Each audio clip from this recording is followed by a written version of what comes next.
Well guys, welcome back. It's your boy Bert. Sorry, never gonna do that again. It's Bert, bringing you another episode from the best show on the internet, the RR Show. So grab you some tea and popcorn as I take you on a union-sanctioned break into r/TalesFromRetail. Make sure you clock out for this one. Our first story today is from, I get jokes, called Mr. Smarter Than Everyone. Hey, long time no see. I've come back because in all the stories I've ever told you, there's one I held back on because it's just baffling. Even now, I don't know what to make of it. This is the story of Mr. Smarter Than Everyone. Poor guy. The weirdest things kept happening, and just to him, nobody else. So here's the thing about Mr. Smarter Than Everyone. He was genuinely charming as hell. When you first met him, you'd immediately be smitten by his hobbit-like presence. I'm not saying he was especially short, but he had that whole folksy Samwise thing that just made you want to kiss him. Platonically. With consent, of course. Anyway, he was a charming cherub that instantly put a smile on your face. Until it was actually time to talk business. Then, quite suddenly, he was a soul-sucking Nazgul. A quick aside, guys, I think that was the last of the Lord of the Ring references, but I'll try to sneak one more in. Now, this was at what we'll call Popular Truck Rent Hall. And the main reason he'd come in was to rent a truck. By the time I'd encountered him, he was an old customer. He knew the routine. Except somehow, he always acted like this was going all completely wrong.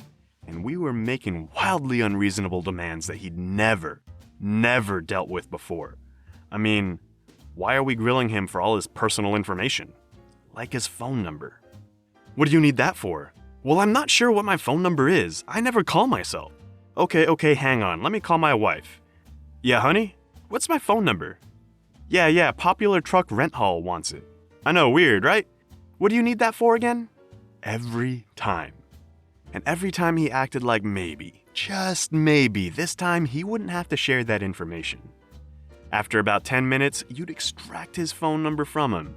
And then you'd have to negotiate with him to get his driver's license, which, inevitably, he left in his car. And then he didn't want to leave a credit card or a deposit, and so you'd have a long back and forth conversations about how. No, it wasn't optional. No, last time he definitely did leave his credit card. No, the manager didn't make an exception. No, the manager wouldn't make one now. No, the manager isn't available. And then he'd go back to the car to get that too, because he couldn't be bothered to bring in his whole wallet. Every single time. Kids, if you think that sounds bad, I hate to inform you that we're just getting warmed up. That's all the preamble. This is the calm before the storm stuff here. As you're probably aware, you pay per mile on most truck rentals, especially if it's just a short trip, and he'd argue about the mileage. What's that? You think he only did that occasionally? No. Every single time. No way it was that far. Impossible. I went like 5 max. And then he'd describe a trip several cities over, and insist that it was just 5 miles. But everybody knows that the Brandywine Bridge is 20 miles away from the Buckleberry Ferry. Gosh. We tried showing him on Google Maps, but then he'd want us to play with the route between cities to show the shortest distance possible and claim that's how he really went there, and how the system must have just gone crazy or something. So we dig out the photos that we always took of his odometer, because he made us. Oh, that's an old picture. No, that's the picture I took when you got in the truck. You saw me take it. Well, that's still easy mode for Mr. Smarter Than Everyone. Let's bump it up to intermediate, shall we? Mr. Smarter Than Everyone is late returning his truck. Actually, I should clarify. I'm not entirely certain he'd ever returned a truck on time. Whenever this happens, he argues about what he was told about when it was supposed to be returned. Argue that he shouldn't have to pay an extra day because it's included, right? Etc. So the millisecond he's late, we call him. First few times, oh yeah, I'm on my way, I'm like 10 minutes away. And he wouldn't show up until morning. Probably having second breakfast or something. Next few times, he just didn't answer. So we left a message telling him the massive fee we were about to dump onto his credit card if he didn't call us immediately. Which was a bluff, but he bought it. Sorry for the misunderstanding, I'm on the road right now. Kids scream in the background, a waitress asked him to clarify his order. Okay, so what does hard mode look like?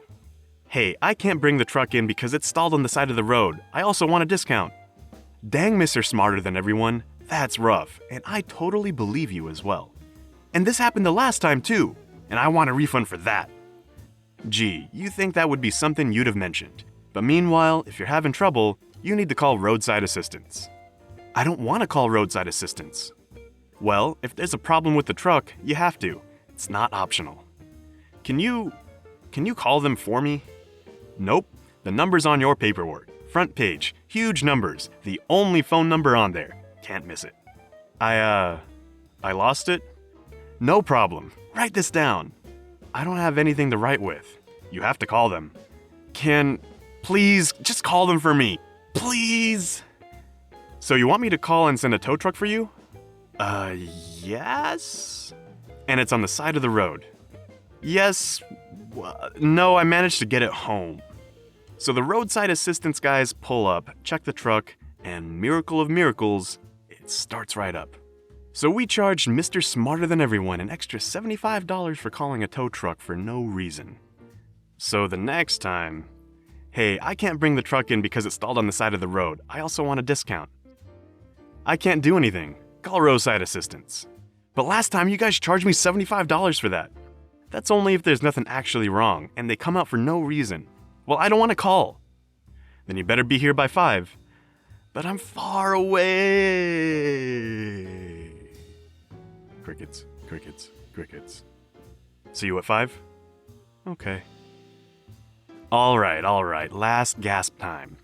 Nightmare mode.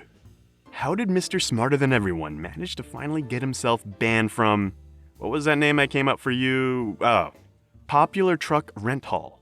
My truck isn't safe to drive. All the lights on the dash came on. What do you mean, all of the lights? Remember, don't follow the lights. I mean all the warning lights. This truck is a death trap and I need to be refunded because you're going to need to send me a picture of that. I thought you'd never ask. He had this one ready. It was his little ace up his sleeve. Boy, was it something. You know how when you first put the key in the ignition and turn on the car or truck and all the lights come on momentarily to make sure they still work? Yeah, that's the picture he sent. That was the final straw. Our manager busted out the ban hammer so fast he was permabanned before he could even blink. A month later, he was banned from every other branch of the company, which is really saying something, because the place down the street was full of some deeply ambivalent folk who, they would have just been as happy to watch the company burn. Not that I was ever a big company man, but I digress. We heard some rumblings that he was using another company's trucks, but then he was fired from his job for trying to con his employer by claiming expenses that didn't exist. Who could have seen that coming? Next up from Krusty Chopstick, sorry, I think I might have just thrown up a little there. This one's called, Today a Customer Broke His Item in Half and Threw It on the Floor Because He Couldn't Return It.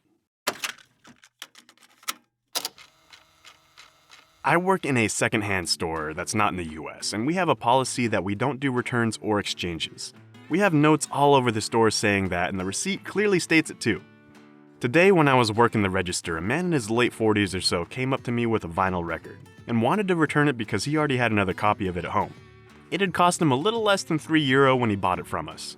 I said, unfortunately, we don't do returns or exchanges, and he exploded. The look on his face was, how do I put this? Fascinating. He got completely red, eyes widened, his jaw dropped so fast to the floor, smoke could have shot out of his ears if it could. At first he asked what we would do if the record was broken because all of a sudden the record had a scratch at the end, even though just a second ago that's not why he wanted to return it. I answered that we are unable to try the vinyl before we sell them and can only go by the quality of the record itself. That apparently just made it even worse and he yelled, "You are making me so fucking angry. How about this then?" And he broke the record in half in front of me. When it didn't completely break, he tried it again, over his leg this time. Then he threw it on the floor and stormed out yelling about how much we sucked. Why are grown people acting worse than a 4-year-old over €3 when it's their own mistake? Well, at least I never have to see him again. I got support from other customers while he threw the tantrum, so at least I had some people there to roll my eyes with. Oh, I forgot to mention that at first he threw the broken record on the floor, but then picked it up just to take it outside and throw it on the ground out there instead. At least he cleaned up after himself, I guess.